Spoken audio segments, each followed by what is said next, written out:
recuperar esa inversión de 2.5 millones de dólares y de 8 años de trabajo. Una película va al cine, la gente paga por la boleta, luego va a la ventana de los DVDs, que en este momento, aún con la existencia del internet, sigue siendo el ingreso más importante para un productor de cine. Luego va a las televisiones, luego uno hace todo el trabajo de salir a vender la película en todos los territorios y luego en el internet. Entonces, cuando esta cadena apenas está empezando y uno apenas va en la primera ventana para recuperación, aparece esto. Aparece esto. Y aparece tu película en la red, lo que claramente nos imposibilita recuperar el dinero invertido, lo que claramente nos imposibilita seguir creando esto. No podemos seguir generando cultura y entretenimiento si no preservamos el respeto y el derecho al trabajo legal. Entonces, es muy desmotivante y muy frustrante. En Colombia se incautan alrededor de unas 4 millones de películas en las calles y hablamos de millones y millones de descargas en la internet. Hablamos más o menos de que por cada millón legal son 10 millones ilegales en el mundo. Estamos hablando de millones y millones de dólares y de inversión que deberían estar en manos de esas personas que con pasión y mística, porque esto se requiere pasión y mística, porque yo en lo personal pienso que a la gente que le gusta hacer cine es un tema que se lleva en la sangre, que es un tema de mística, es un tema de cariño, es un tema de país. Y personalmente pienso que es muy frustrante ver cómo hoy hay tanta gente detractora de un proyecto que lo que quiere preservar es simplemente que nos entendamos. Hoy en el mundo todo pasa y todo pasará para los jóvenes y para nosotros en la red. Tenemos que encontrar una manera de confluir y de convivir en ese vehículo, en esa herramienta. Todo va a pasar ahí, todo pasa ahí, pero los jóvenes que hoy están criticando la ley, yo quiero hablarles de corazón, pienso que bienvenidas todo lo que ellos quieran decir, pero siento que hay ausencia de información, siento que hay ignorancia al respecto, siento que nosotros y las personas que están presentando esta ley, por supuesto, debemos ser más claros y hablar en el famoso lenguaje Coquito lee para que todo el mundo lo pueda entender, pero es importante que acudamos al respeto al trabajo, porque es que yo le pregunto a esos hijos, ¿cómo hace tu papá y tu mamá para pagarte el colegio? Tiene que trabajar. Nosotros también tenemos derecho a recibir el ingreso y la recuperación de lo que hemos trabajado. Entonces, mi invitación hoy aquí es a que valoremos esto. Pienso que nosotros y ustedes, senadores, pienso que el esfuerzo que tenemos que hacer, además de entender esta ley y evolucionar con la tecnología y con lo que nos pasa, porque simplemente hay que saber evolucionar de manera que no se agreda a nadie, de manera que todos los usuarios puedan tener acceso a los contenidos, pero que toda la gente quede protegida para ese derecho al trabajo. Mi invitación es, ministro, senadores, a que hagamos un tema en la educación de este país. Nosotros tenemos que crear hijos con conciencia de cultura, de preservación de cultura, de patrimonio, de ADN, que entendamos no solamente en los aspectos que estamos aquí hoy hablando, sino en todo lo que cobija un derecho de autor. Nosotros tenemos que ir a donde esos niños a explicarles que aquí hay un patrimonio por defender y hay que educarlos para que entiendan de qué manera nos tenemos que entender y respetar. Eso es, gracias. Muchas gracias, Paula. Se lleva su rollo, pero queda su rollo en las memorias. Su invitación a los internautas a que el lenguaje sea Coquito lee, vale, pero también es Coquito escribe, porque hay que escribir bien los textos para que no generen esos temores en los usuarios. Señor ministro, y después del señor ministro Juan Sebastián Aragón. Solo una observación para Paula, es que cómo resulta descriptivo lo que le está pasando a una industria como lo es el cine. Pero solo una observación, Paula.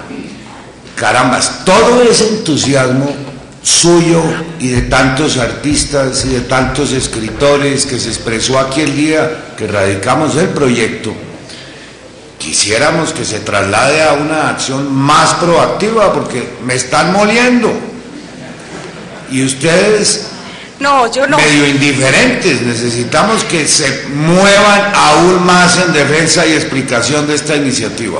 Sí, ministro, entonces aprovecho y que los medios de comunicación nos ayuden para que podamos expresar eso. Gracias. ¿Quién coordina? Hay que coordinar la acción de todos ustedes. ¿Usted? Muy bien. El ministro acaba de designar a Pablo para que coordine una estrategia para que no lo muelan. Muy bien. Juan Sebastián Aragón, representante de los actores.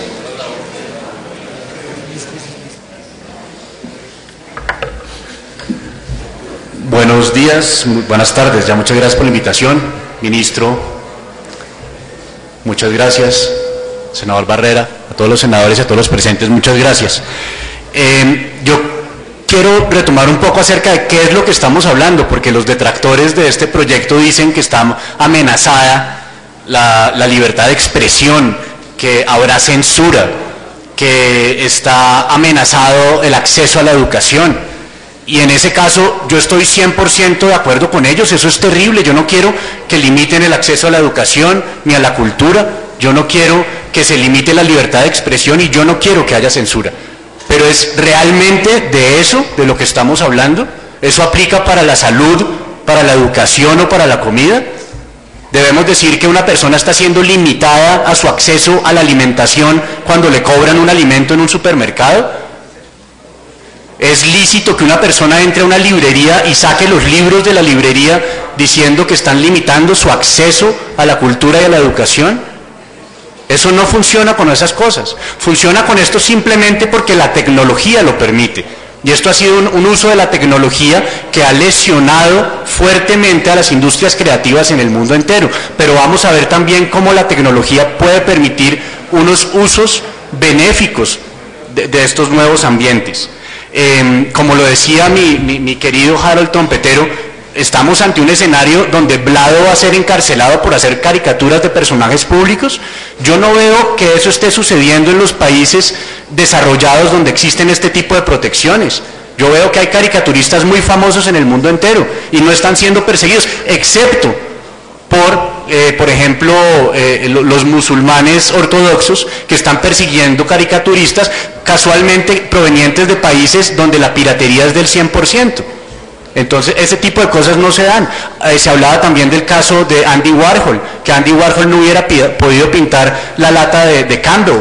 El caso es que la pintó y nadie lo encarceló por eso en el país que más celoso es tanto de la protección del derecho de autor como de la libertad de expresión. Entonces es muy importante que tengamos claridad acerca de qué estamos hablando, porque coincido en que hay que proteger el acceso a la cultura y la libertad de expresión. Es deseable que una cultura promueva a los creadores, gente que invente cosas, que hable de nuestra cultura y de nuestra creación, y al mismo tiempo es importante también proteger el derecho de los consumidores. Hay que lograr ese equilibrio y siento que en este proyecto ha habido mucha desinformación y de cierta manera terrorismo mediático hablando de cosas que no son ciertas. Yo creo que este proyecto de ley no es perfecto, requiere muchos ajustes, requiere mucho trabajo, pero también estoy convencido de que matando este proyecto no lo vamos a hacer mejor. Esta es una oportunidad grandiosa para que todas las partes contribuyamos a algo que haga de Colombia un país que siga creciendo en las industrias creativas. Ya sabemos que hoy en día las industrias creativas representan 3.3 puntos porcentuales del PIB, eso es muy importante y debe crecer. En mi caso, en lo que a mí respecta, Colombia es uno de los centros de producción audiovisual más importantes de América Latina en este momento. Nosotros los actores acabamos de llegar a este ámbito con la aprobación de la ley Fanimique del año pasado, estamos esperando la